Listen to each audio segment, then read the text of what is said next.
Hi everyone. Welcome to Bill MacPhee Mental Health Recovery Blog.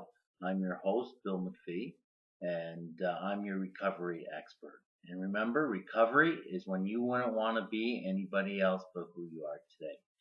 Today is Friday, March the 20th, and coming from Fort Erie, Ontario, which is by Niagara Falls, Ontario.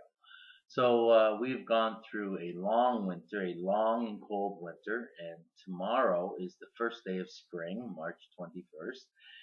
And yesterday I saw my first robin of the season. Here we have birds that migrate, and the robins fly south every winter and come back in the springtime, just like clockwork, to the same area, same nesting and everything like that. They have their own built-in GPS system, I guess. But anyways, welcome to Mental Health Recovery Blog. I told you last week that today we're going to talk about schizophrenia, and I'm going to tell you a little bit about schizophrenia right now.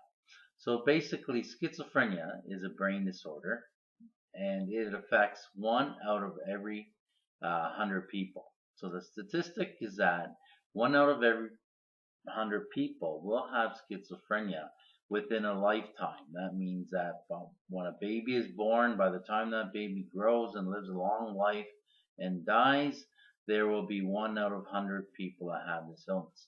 What that means present day is that 1 out of every 250 people worldwide are walking around with this illness known as schizophrenia. 1 out of 250 people actually have the illness today walking around. So that comes to something like, I don't know, 55 million people worldwide. So schizophrenia is a brain disorder. It's known as youth's greatest disabler. And the reason it's called youth's greatest disabler is because usually it hits between the ages of, say, 15 and 25. There's always exceptions to that, but that's kind of the rule of thumb. Schizophrenia is in every culture. It's in every race. It affects men and women a little bit equally. However, women kind of get the illness a little bit later on in life, than men. And usually that's why they say with schizophrenia, women kind of fare a little bit better because they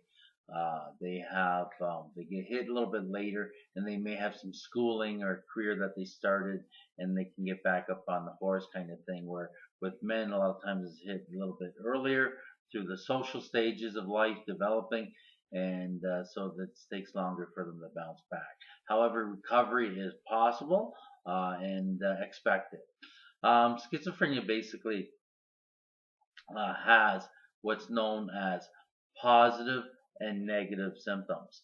And what that means is that with positive symptoms with schizophrenia is that symptoms are added to your personality that shouldn't be there. For example, if you're paranoid, if you have illusions, delusions, hallucinations, um, you have you have hearing voices, or because of the chemical imbalance, you may have acute hearing or vision. You may see lights refract and see different colors in that. Because of the chemical imbalance, our senses are heightened, so you may have a sense of smell is heightened. Your hearing is more acute. These things shouldn't be part of our normal self, but because we have these things and they're added to our personality, they're called positive symptoms. As well with schizophrenia, you have what's known as negative symptoms. And negative symptoms are things like lack of motivation, a lack of drive, a lack of energy, emotional bluntness, emotional blandness, a lack of joy, depression can set in. These things are known as negative or deficit symptoms. So that's a little bit about schizophrenia in this little blog today. That's what they are. So you know what? It's a very common illness. You have positive symptoms and negative symptoms, and I should say that basically schizophrenia is a syndrome where you have a variety of symptoms, and not every two people are alike. Everybody is different, but they'll have a combination of those positive and negative symptoms.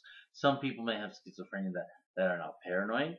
Some people may have schizophrenia who don't get depressed. So all those symptoms I talked to you vary between individuals, and that's why it's known as a syndrome.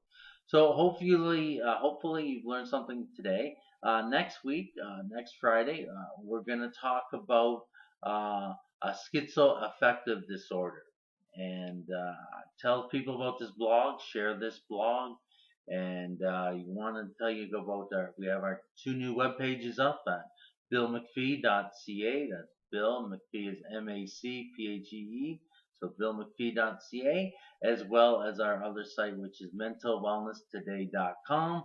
Check those out, share people, and tell them to come to this blog, because next week we're going to talk about schizoaffective disorder. Thank you, and have a great day. And remember, recovery is when you wouldn't want to be anybody else but who you are today. And remember, there is life after mental illness. Have a great day.